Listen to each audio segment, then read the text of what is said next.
Hello and welcome to the Daily Millwall for Wednesday the 12th of July and Thursday 13th of July 2023. In today's and yesterday's Millwall news, the club actually announced and they had pictures and stuff from the behind closed doors game, which is interesting. Normally they keep these things hush hush, but this time not so. As you can see there, this is a picture from the game. Still no kit. Still no kit. They're playing in a training kit. They have numbers on the front. Interestingly, there, Chin Ockley has the number 30.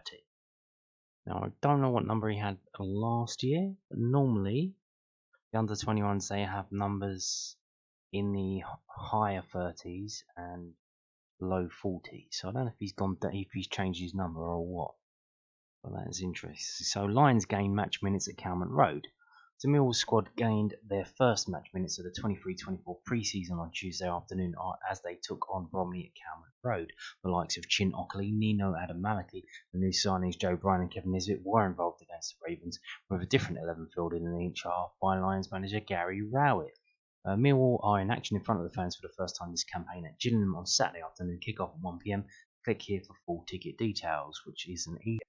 I don't know why they didn't take a few more pictures, but we've got George Saville there, Joe Bryan there, number 15, Romain Esse, 25, John Hutchinson, number 4, Danny Mack, number 2, Watmore, 19, and back to Romain Esse, and there you go. That's it. So not many pictures. They don't even mention a score in the match report. So before the fixture got underway, a wreath was laid by both sides in memory of John Berylson, who tragically passed away last week. The Millwall Football Club would like to thank Bromley for their cooperation in this man, also providing the opposition for the match. Obviously, there's Alan Dunn there. He's a coach at Bromley now. So yeah, they don't mention a score. It's 6-1. Well, Dan from Lions TV, I'm sure you all know that channel. Go and watch a video that he made about it. He went and he watched the game. I don't know if he was inside the ground or if he was outside peering through the fence. But he describes all the goals and how we played. He said Honeyman at right wing back wasn't very good. Well, you can if you go and watch the video for yourself, like. But he describes all the goals. Mill actually put a couple of the goals up on social media, on Twitter if you're subscribed to Twitter, and on Facebook if you're not. The Nino Adamalika goal and I think the Watmore goal as well. So you can see that. What else? Yeah, and apparently Dan said we conceded first. We were actually losing 1-0. Came back to 2-1 before half time, and then it obviously ended up winning 6-1. So there you go. But yeah, very good video from Dan about this game. That took place at the Millwall training ground on Tuesday. Moving on to this from southwarknews.co.uk. New signings make impression on Millwall defender. Kevin Nisbet and Joe Bryan got to know their new teammates in Spain. Jake Cooper has been impressed with his new teammates, Kevin Nisbet and Joe Bryan. The pair were integrated into the squad at their training camp in Alicante last week. Forward Nisbet joined from Hibernian for an undisclosed fee, and Bryan from Fulham on a free transfer. Cooper spoke to News at the Den earlier last week before the death of my owner, John Berylson. Much like me, the News at the Den were holding back news stories that weren't related to, obviously, the tragic passing of John Berylson until after his funeral, which I think is the right thing to do, which is why I did it as well. Both Nisbet and Bryan have made positive impacts. Kevin seems great, Cooper said. He's an energetic forward player, he's good on the ball, he's a good finisher. Hopefully he'll add a lot to the side. Him and Bradders could work well together with Zion, George Honeyman and Duncan Watmore that we've got up there, and the other attacking players that we've got. He's settled in really well so far, and I'm looking forward to seeing more of him as pre-season goes forward. I played against Joe a few times, and obviously everyone knows his calibre here in the Championship. He's a great signing for the club. He seems like a great guy as well. His personality is really good for the dressing room, and I'm sure he's going to fit in nicely and do really well for us. It's exciting again just to see more of him and play alongside him. We're enjoying being with the new boys. So yeah, there you go, Jake Cooper, speaking highly of the new signings. And moving on to this from southernnews.co.uk as well, about what happened in Spain, because obviously the players were out in Spain when they heard the tragic news. So this is Millwall defender says squad didn't sleep well after tragic John Berylson news. The team were informed of the beloved chairman's death while training in Spain. Yeah, it came out like 10 p.m. UK time, so it'll be in Spain.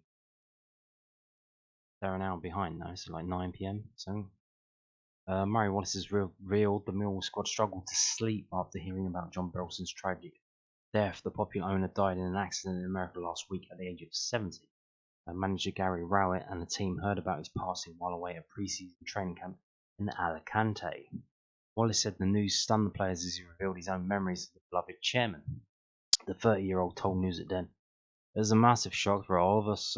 We found out late at night. They called the meeting and the gaffer just told us what happened. It was such a shock for all of us. A lot of us didn't sleep very well. I think the message we were trying to focus on was how much John cared about the club and how much he wanted us to progress and push on.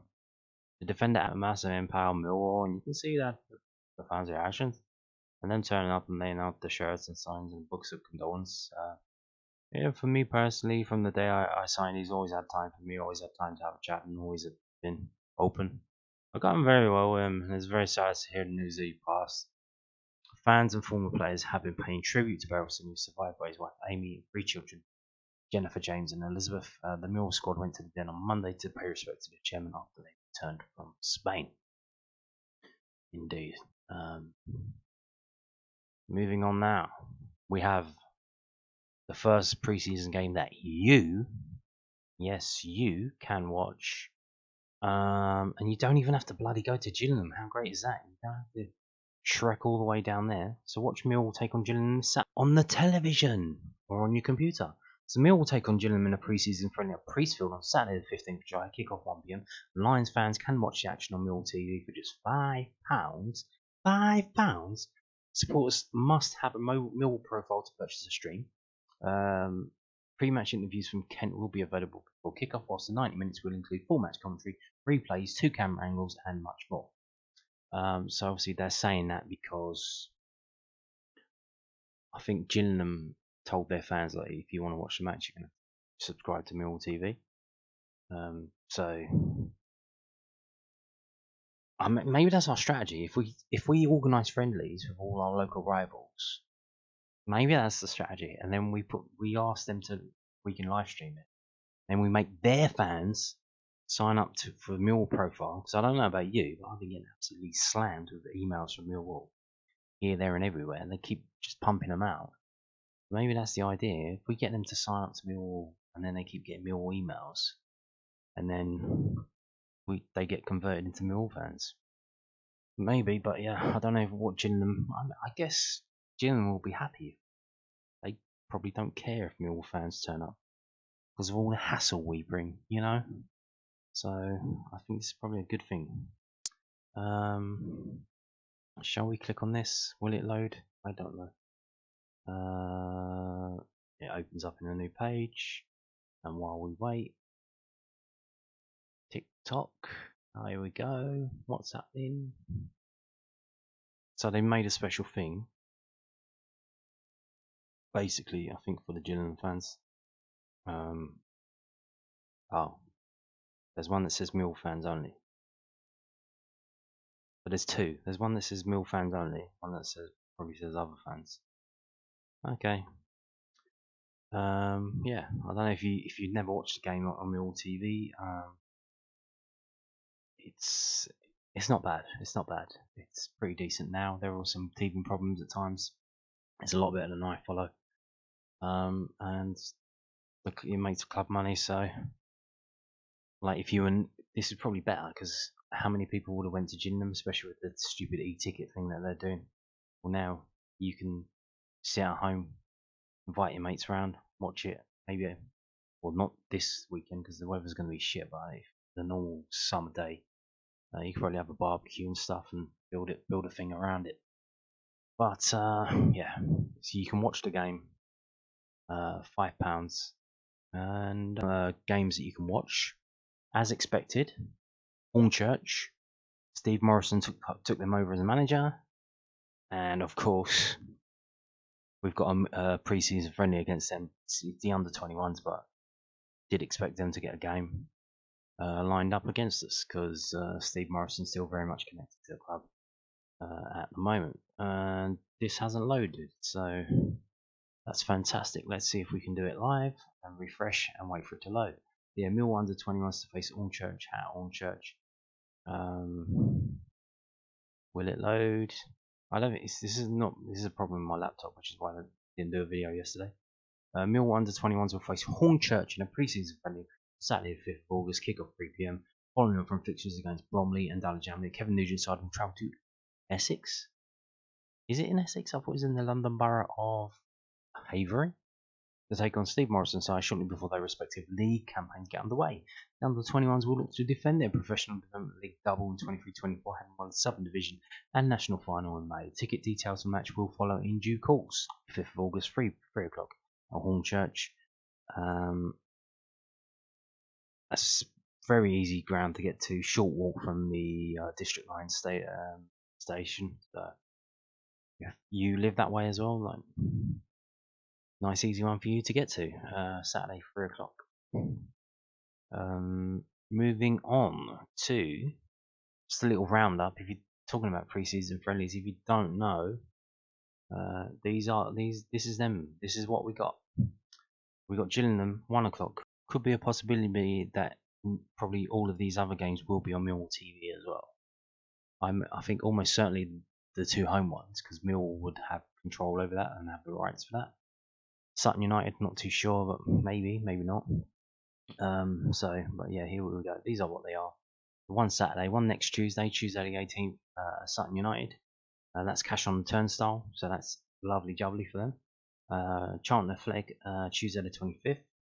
So obviously the missing game, they said they were trying to set up another one. There's rumours that it's supposed to be, because obviously with 30 years, is it 30 years at the new den, something like that? They were trying to line up a video. So that's why that Saturday was kept free, but it's a bit late now. I'm not too sure if that's going to be happening or what. So there's no game on Saturday, or that's Saturday the 22nd, or whenever that is. But then we got Tuesday the 25th against Charlton, 7:45 p.m. kickoff, and then Fortuna Sittard changed it to 12:30. I believe it was at 1 o'clock. They changed it to 12:30, Saturday the 29th of July. Fortuna Sittard. Will Zion Fleming still be here for that game? I think he will be. I think he'll get subbed off early on his own without anyone else. Because normally in these friendlies they just take it out, they hook everyone off and bring new people on. I think he'll get hooked off on his own. He'll give all the crowd home and away a clap, and then probably that night or the next day the deal will be announced that he's off the bench. These are the friendlies we've got. Local, even more local. You got Bromley Saturday the 22nd. You got Gillingham on Friday the 28th, and what the one I just mentioned, Hornchurch Saturday the 5th. So these are all the pre-season friendlies. Now today, Millwall have announced a whole host of tickets going on sale. So the pre-season game against Charlton and Fortuna Sittard on sale now already. The Reading Cup game on sale. I doubt there'll be much interest in that. I believe today Reading have had their transfer embargo lifted after 2 years. So there's that. The home game against Bristol City on sale now already. Obviously, that's intended to be the tribute game to John Berylson, and fans talking about making noise in the 70th minute, because obviously John Berylson was 70 years old. And then the next home game, Stoke City, is on sale now. I don't think the Middlesbrough game is on sale now. It's way too early. But you have to log in to see if the away games are on, and I'm not logged in. But all of these tickets have been announced to be on sale already. So there you go. Which I don't know if it's a good thing or a bad thing. It might impact the ticket sales for the friendlies, which is probably why they're putting them on TV, make it cheaper for people so they can watch it on TV, Millwall TV. and not have to pay to travel to the den and pay for tickets for the friendlies. But there you go. One interesting thing to note as well, you can see about that, pretty much, if it's there, it probably means Husky Chocolate still are sponsors. They just maybe cut back a bit and didn't sponsor the training kits. And interestingly, on this website, if you go on this Husky Chocolate logo at the bottom, it goes to huskychocolate.com, which is active. Whereas if you go on the official site and you go down to the bottom, the Husky Chocolate logo there, the hyperlink underneath it, if you click on that, it will take you to huskychocolate.co.uk, which no longer exists.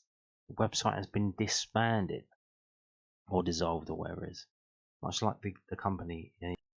Academy, I think, is under 16s? I'm not too sure. Obviously, there's a thing that you can click on. I ain't gonna do that. Millwall Football Clubs are in a part-time pre-academy coach role, will include the organisation and delivery of the Mill Plan Do review process for individual development and player recruitment for clubs pre-academy players. For a full job description, see below.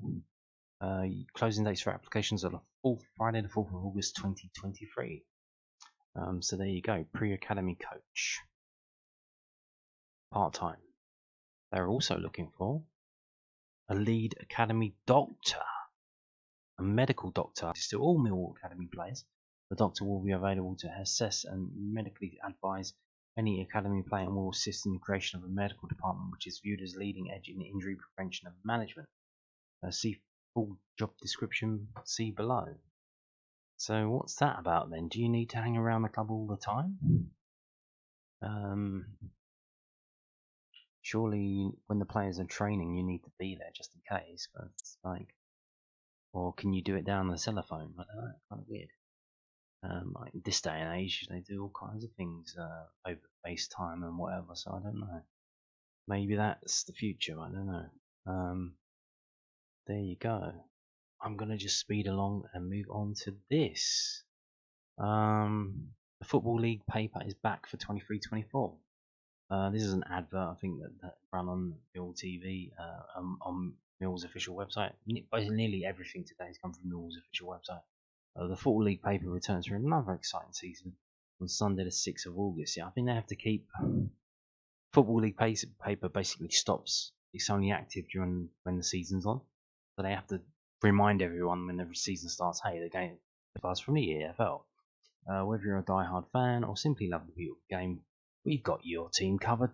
Don't just read the headlines, immerse yourself in heart and soul for the Football League paper, available in all good newsagents every Sunday, or subscribe here to join another winning team. Don't forget to follow the newspaper on the Twitter or the Facebooks.